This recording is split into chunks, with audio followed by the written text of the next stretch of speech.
Very pleasant. Good morning, everybody. Welcome to Appeal Yourself Off the Map Monday here on the Morning Briefing. Jeff DeForce, along with one Mike Lubitz. And let me start by taking another swig off this embalming fluid as we continue to bury you with our opinion on NBA basketball. Hey, have we gotten one game right in the postseason so far, Lubie? You know what? And this was interesting. I'm tempted to believe and inclined to believe that maybe Jason Kidd bought a half a point last night and moved that line up from the 7 that the game went off at to 7 and a hook, which it was hovering at for a couple of days. And I was inclined to take the points in this game. So I don't feel as badly about the public burial that we keep executing here on the show, game after game when we make our choices. It doesn't look good for Dallas winning the series right now. They would have to win 4 of the next 5, and it just seems like they are lacking a little bit in depth to go ahead and compete with. And this is odd because, according to you, the bench for the Boston Celtics absolutely sucks. Is one of the worst benches in history. But did you see this final possession when the game got to 7? Now it's teetering back and forth. The game's pretty much been decided. It doesn't look like Dallas is going to be able to overcome the deficit that they were facing late in the fourth quarter. It was an outside shot at one point that they could cut it. They did. I guess they cut it to 5 points. And then after that, a real scramble. And you're thinking, if you bet the game, well, geez, I mean, am I going to be within this 7.5? A three-pointer, a desperate 3 at the buzzer by the Dallas Mavericks maybe saves the day. But instead, the Celtics open up and are up double digits. Now the Mavericks carve it back down again. And sure enough, the game is hovering at 7 with about 25 seconds to go in a ball game. And everybody in the arena is screaming, foul somebody, foul somebody. Now, we know that in all probability, Dallas wasn't coming back from the 7-point deficit. If they put somebody on a stripe, even if they make 1, they're down 8. There's 20 seconds to go. It's probably not happening. So, yes, discretion maybe being the better part of valor at that point. What do you need to hack somebody, send them to the line, and continue that parade to the free throw line? But a little odd, though, Lubie. Do you think Jason Kidd had a little action on this thing? Because he decides literally lets 24 seconds evaporate off the clock, leaving 1 second to go, and doesn't attempt to put a Celtic on the stripe there to at least have the faintest of shots of winning a ball game. I mean, you never can say in an NBA game that it's absolutely over until the so-called final buzzer goes off. But what do you think, Louis? Did Jason Kidd have money at 7 and a hook on the Dallas Mavericks last night? I mean, it's. You usually try and extend the game as much as possible. I don't know what is. I don't think he had money on the game. I don't know what they're thinking. This series is not what I thought it would be. This is the Mavs team I thought we were going to see in the playoffs. I don't know. I guess it's the Celtics' amazing defense. I find it hard to believe that Kyrie Irving's been this average because of the Celtics' amazing defense. To me, the skills he has, no matter who the defender is, he usually finds a way to score more than fucking teens. And PJ Washington has gone back to being PJ Washington. He's a nice player, but he's not a guy getting fucking 25 a game. And Luke is hurt. I mean, the guy, he's still playing pretty well, but his assists are way down and his scoring is down. He was getting nearly 40 a game in the last series, and now he's hovering around 30, which is fine. It's good, but it's not. Those 3 guys are not what you saw the entire playoffs. And that being the case, the Celtics are going to roll them. I mean, it's why I wanted the Nuggets to be here, because I thought the Nuggets would take out the fucking Celtics in pretty easy for them. The Nuggets faced a young T-Wolves team, punched them in the mouth, and they couldn't recover. T-Wolves did the same thing with the Mavs, which I still will never understand. The T-Wolves, to me, are a vastly better team than the Mavs. But it's like, okay, the Mavs were playing good basketball. Fuck it. That Mavs team can beat this Celtics team. Well, we're not seeing that Mavs team. We're seeing the Mavs team we saw the first half of the season, where it's Luke and a bunch of and that's not going to beat the Celtics. I mean, and the funny thing is Tatum's playing better, but he hasn't played great. Tatum hasn't been the top 5 NBA player. He had a lousy game by nearly posting a triple-double. Yeah. He's playing good defense. He's rebounding the basketball, but he's not doing what an MVP, a finals MVP is supposed to do. And they're winning comfortably every game. I mean, look, the first half, the Mavs at least had a lead this time around. But by halftime, the Celtics had taken the lead almost up to double digits, and it hovered around there. Some ugly shooting, too. Yeah. I mean, the 3-point shooting is atrocious in this. And I can see already blazing off the pages of the Phil Mushnick column. His reprehensible viewpoint of the 3-point reliance in the NBA. But when you're shooting 10 for 40, I mean, it does get a little bit ridiculous. You're talking about a brick fest. Hey, if you are betting on these games, though, hopefully you're not taking our advice. Although the points, I guess, held up. You ended up with a push there on the final decision making with the 7 points in the Dallas Mavericks. Bet Online, your number one source for the NBA Finals and the Stanley Cup playoffs, where the Panthers are up to a 1-0 start. Every stat, every matchup, and even live odds and spreads while the games are being played. You can change your mind in midstream there and go ahead and bet on the other team, whatever you want to do, or maybe press your bets. That's the way to go. When the game's over, head on over to our online casino and get in on a game of blackjack or poker, unwind with one of our over 150 slot games. Head to the website today to get in on all the action. Use the promo code BELIEVE, that's BLEAV, all caps, for your 50% welcome bonus on your first deposit. Bet Online. The game starts here. Stanley Cup Finals got underway on Friday night and Saturday night. Yeah, Saturday night, the Panthers and the Edmonton Oilers went at it. The Panthers pretty much outplayed in the game. Dangerous and high scoring chances, well in favor of the Edmonton Oilers in this one. Their big stars, Draisaitl and Connor McDavid, all were firing shots. Bouchard was getting a puck on the net. They all had 4+ shots in the game, and the Edmonton Oilers outshot the Florida Panthers with their forechecking style by a significant margin, and yet still ended up on the short end of a 3-0 score. Empty netter at the end of the game, accounting for the final tally. 2 great shots, point-blank range by the Florida Panthers. Went in, one a real pretty play to Carter Verhaeghe to get the Stanley Cup Finals underway off a great pass. I mean, you talk about a 3-on-2 type of fast break. It looked like a basketball play with Sasha Barkov in the middle of that. And then later on from just inside the slot, the Panthers get another goal to go up 2-0, and that pretty much was it. Bobrovsky, sensational. Lubie, did you want to amend your opinion that the Panthers would never win the championship with Bobrovsky in goal? Because he was great. I mean, he really was. Made all the difference in that game. As we've been saying, if you're going to attack Bobrovsky, and now we're experts on even goaltending deficiencies and faults, but you got to shoot the puck high. This guy is dynamite when the puck's along the ice. But other than that, we've seen him give up some pretty cheesy goals around the shoulders. I guess all of these guys have been doing it in the postseason. Yeah. But Skinner, you did call this. You said Skinner was not the elite goaltender that the Panthers have been facing. They mowed down 3 goaltenders that were all among the top in the league this year, certainly, and maybe even career-wise with Vasilevsky to open things up in the opening series against the Tampa Bay Lightning. But, yeah, it was a big difference in this game. You called it, Lubie. For all of your flaws and lack of hockey knowledge, you hit it right on the head. Bobrovsky, sensational in this game, and game 2 on tap tonight. You would have to think, that a 2-0 lead will be pretty rough. I mean, we've seen it not be or be far from insurmountable. It's happened any number of times where the home team has lost the first couple in the Stanley Cup chase this year. And sure enough, the Panthers in an excellent position. We all have them in 6. I think the entire country has the Panthers in 6. If the Panthers win in 6, all of these bookie places are going to go out of business here because I think everybody in the world has that. So game 2 on tap tonight, and we'll see if the Panthers can take what would seem to be a commanding 2-0 lead over Edmonton. Although schlepping to Edmonton is no easy feat and could easily cause the Panthers some concern when they go on the road against this team. How about that? How stupid do you have to be to leave Caitlin Clark off of the Olympic team, Libby? That's funny. What did you make of that? I mean, here you have a woman. I know Anthony Edwards tried to proclaim, and there was some kind of sentiment in the media that, hey, you know what, Anthony Edwards is the new face of the NBA. Bullshit. No. Anthony Edwards may be recognizable to some really astute basketball fans, but other than that, he is far from the face of the NBA. Jerry West is more likely to still be the face of the NBA. More so than Anthony Edwards, as talented a player as he is. He plays in fucking Minnesota. Nobody cares about anything that goes on there, except the walleye are hoping not to get caught while people are ice fishing. And other than that, there's really nothing happening there. This is not going to be Anthony Edwards' league for some time, no matter how well he plays, and especially as long as he's with the Minnesota Timberwolves. But Caitlin Clark is clearly the face of women's basketball at this point.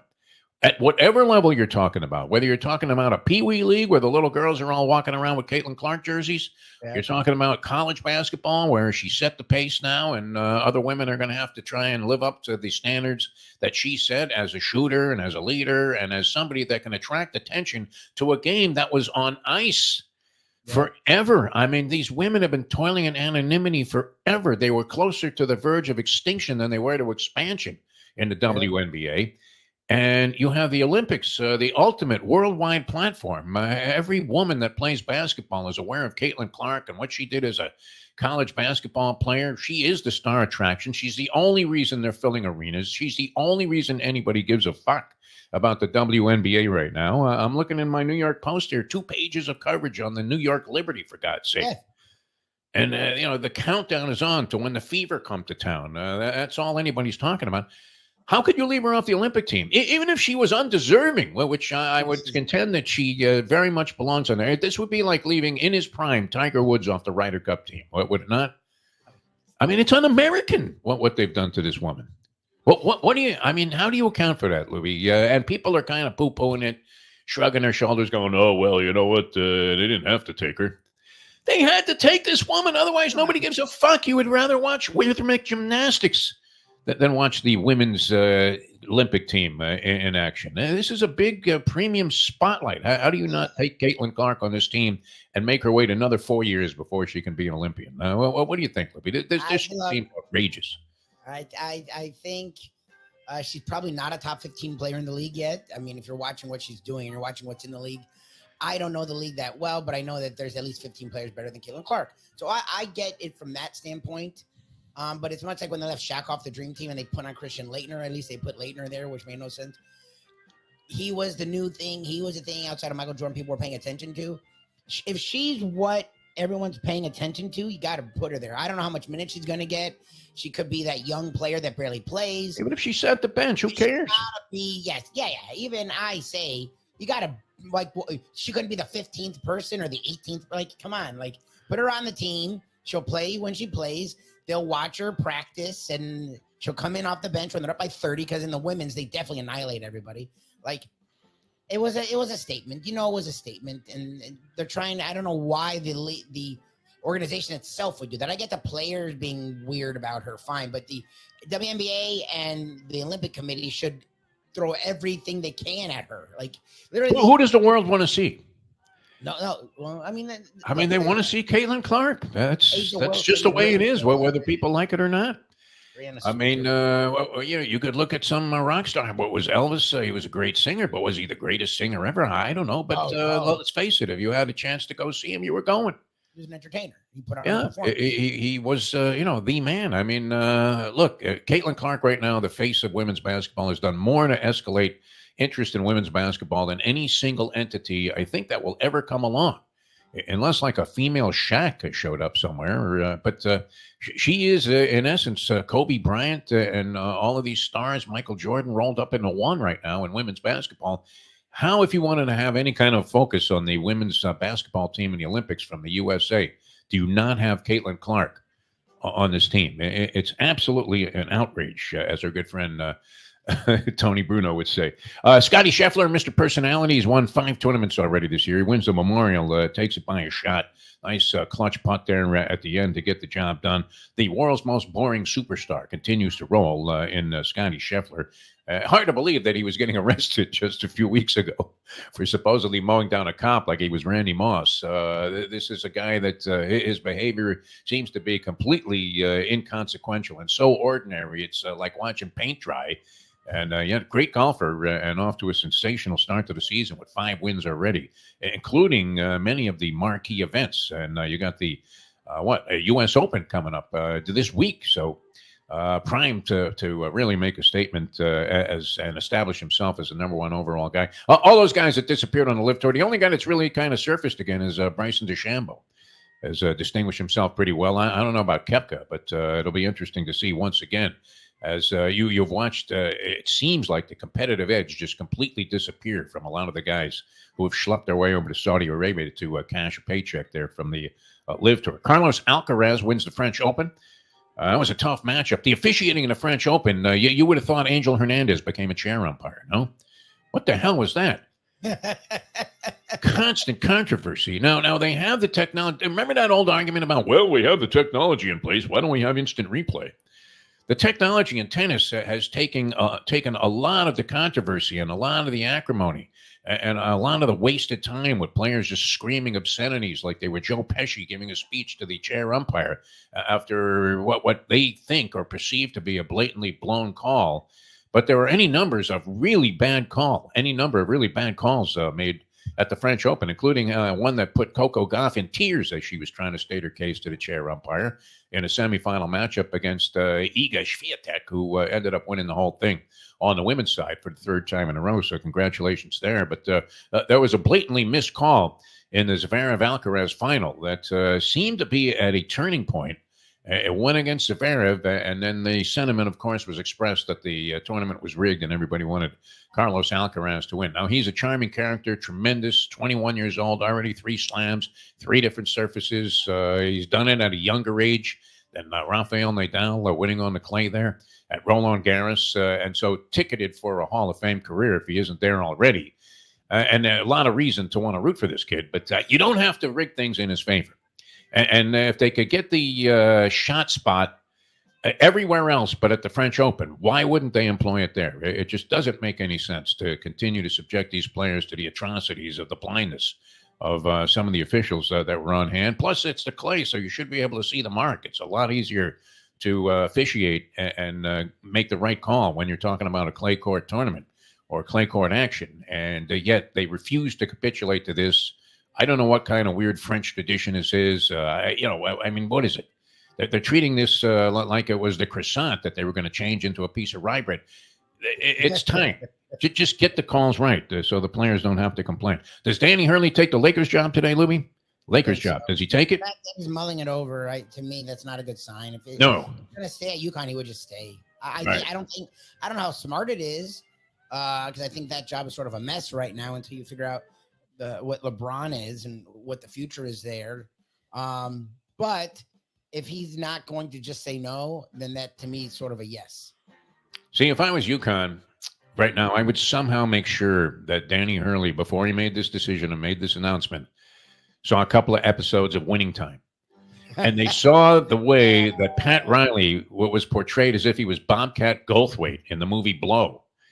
They made a complete clown out of Pat Riley. And if I was Danny Hurley, I wouldn't want my reputation to be besmirched by these kind of things that happen when all of a sudden you're associated with the Los Angeles Lakers. So I'd be careful about that. But he said they made a very compelling case. I would say the case was more like a suitcase full of cash. No, Lubie?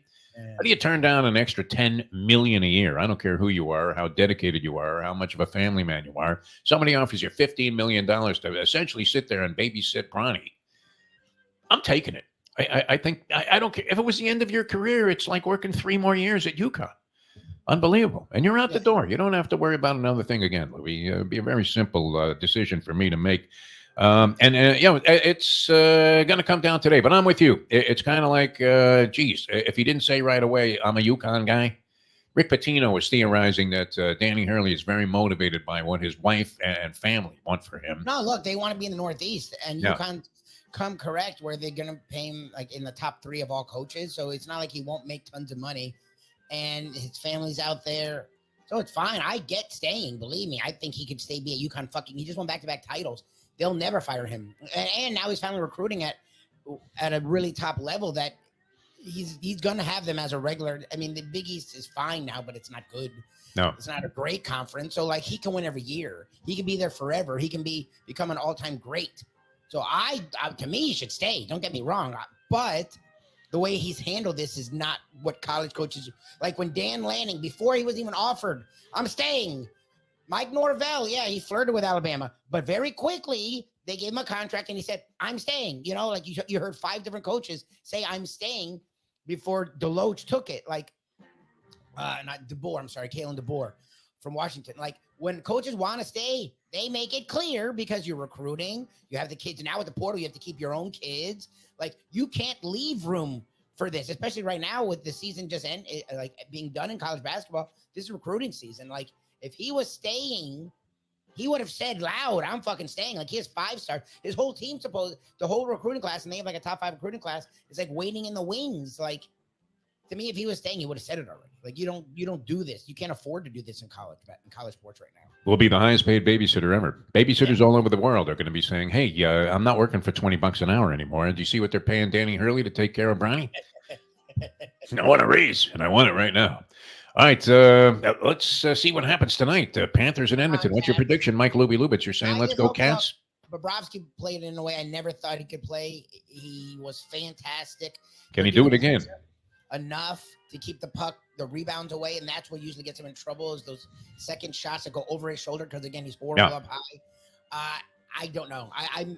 But I will say this: if they're putting that much offensive pressure on, at some point Bobrovsky's gonna break. So I'm hoping we see a very different team. And look, and that's the one thing I'll give the Panthers is as much as we celebrated, they sort of didn't. They're like, look, we played like shit. Like we got the win and I'll take it. But there's Kachuk, that's all Kachuk kept saying was there's so much more we need to fix. Like that was not us. And it wasn't. They were almost double outshot. And the Oilers are good offensively. The Panthers aren't any slouch. It was the fact that they literally went 10 minutes at one point without getting a shot off is a joke. And the Oilers are good defensively, but they're not that good defensively. Like the Panthers offense is vastly better than the Oilers defense. And the goals he gave up were really good plays on the Panthers part, but they wouldn't have been able to do that at all in the Rangers series. So the fact that they were able to get away with that to me leads you to believe that there was more to be had on the offensive side. I'm hoping we see a different game. I don't know. I would lean Oilers because if you get down to nothing, the series isn't over in hockey, but like you're in must-win territory pretty much the rest of the series if you get down to nothing. Because the Panthers are good on the road. It's not like the Panthers go on the road and they play well. No, they played well. And the road has been a significant non-factor in the sense that it has been no great advantage for the home team all throughout the Stanley Cup postseason. So we'll see. I wouldn't doubt that the Panthers can get one of two or even both of them in Edmonton, but yes. I think tonight, I'm with you. It's somewhat do or die, backs to the wall, must-win situation for the Edmonton Oilers, and I think they have to come into this game feeling confident that they can do it, but the Panthers did not really play their game in game number one and still got away with a 3-0 victory. So that has to be taken into account. And there's no better feeling than I had yesterday when I had to drive back to the place where I do my simulcast wagering. Place called the Pop, a Harrah's Casino that developed here. It used to be the old Pompano Park, and I've been going there for years and years and years. It's evolved and gone through many changes, continues to do so. But one thing that hasn't changed is there's no greater feeling than driving back to the track the next day because you left with a ticket that needed to be cashed after the Belmont Stakes, where nobody mentioned this 6-horse the entire time. Except my buddy loves him, so we use him. And after a gagging sea of chalk in the first 4 races of the pick 5 sequence, which we managed to survive, it's still always difficult. It was mostly second choices, except for National Treasure, who was dominant and won as the favorite. But nothing over 3-1 in the first 4 races. And this is why you have to go ahead and save your money and send it in on exotic wagers, whether it's the trifectas, superfectas, or especially pick 4s, pick 5s, pick 6s on these big stakes days. Because I would have to say that for the sequence that we connected on, you might have gotten $1,000 on any normal day. It comes back $4,000. And it was great. I'm driving to the track. I would be lousy if I had the winning lottery ticket that was worth millions because the entire time, all I'm worried about is don't lose the fucking ticket. Don't lose the fucking ticket because then I would have owed my friend $2,000 because he had half of it. So I get there, and it's great when they have to go, hey, Joe, money room. It wasn't the biggest score, but I was one of the first people up there cashing a ticket the next day. And then they bring out like a brick of $100 bills. It was I felt like Floyd Money Mayweather. And there's a guy behind me bitching because he wanted to make a bet. And I'm thinking, go bet your $2 dog race, at one of the machines. Get the hell out of here. Get the fuck out of my face. And nothing better than turning around with like a big stack full of sticks that you can barely stuff in your wallet and telling the guy, okay, yeah, sorry about that. As he probably could never cash a ticket that big in his life. But that was a lot of fun. And, I just thought, too, that there was no standout 3-year-old this year. And that they were probably going to take turns beating each other. And sure enough, they did. Although if that 10-ball hadn't lugged out in the stretch, Little Green, the horse only had 2 races. This was this Rapoli monster that was 2 for 2. Mind Frame was the name of the horse. Looks like he's going to mow us down in the stretch, and sure enough, just hung a little bit and triggered a $4,000 payoff, which was fantastic. All right, we got to run. Thanks so much for being with us. It was a great weekend. Lubie says, let's go Cats, although he's saying the Oilers are going to win tonight. We shall see. Maybe a greasy goal by the Oilers. That would make for a good headline. Turns out to be the difference maker in the game tonight. Should be a lot of fun. And it's nice to see that in the town without pity, South Florida, where usually the visiting team's fans infiltrate the arena in a higher and larger percentage than the home team fans. There were only 3 people from Edmonton that even knew how to get on a plane, much less attend this game in South Florida. So that overwhelming favoritism for the Florida Panthers in their home arena for a change, which was nice to see. All right, so we got to get out of here. Thanks so much for joining us. Thanks to the people at Bet Online, NoFilter.net, all of the wonderful people there, and Caffeine TV. We'll see you next time. For Mike Lubie Lubitz, I'm Jeff DeForest, and that's today's edition of the Morning Briefing.